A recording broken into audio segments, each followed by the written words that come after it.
Genesis 45.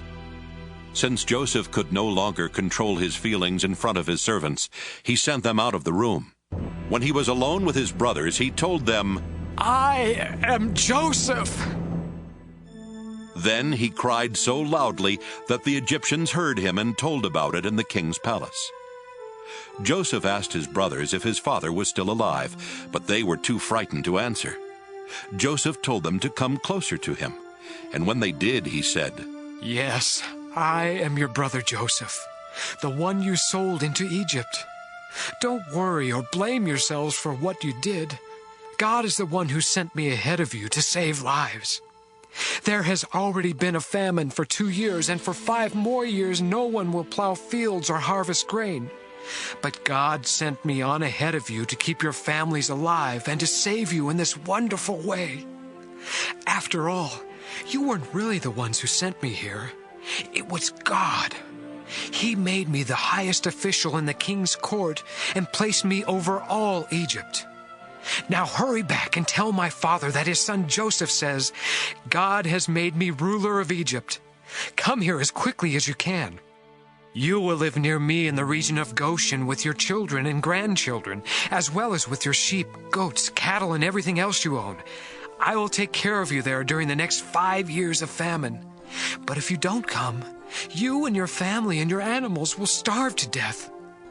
All of you, including my brother Benjamin, can tell by what I have said that I really am Joseph. Tell my father about my great power here in Egypt and about everything you have seen. Hurry and bring him here."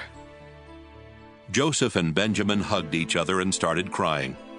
Joseph was still crying as he kissed each of his other brothers. After this, they started talking with Joseph. When it was told in the palace that Joseph's brothers had come, the king and his officials were happy.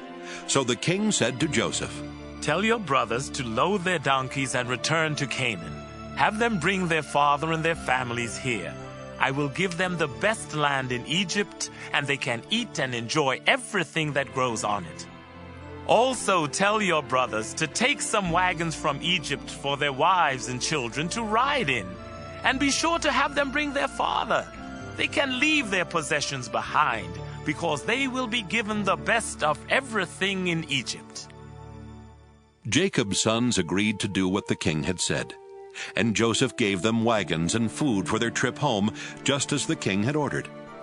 Joseph gave some new clothes to each of his brothers, but to Benjamin he gave 5 new outfits and 300 pieces of silver.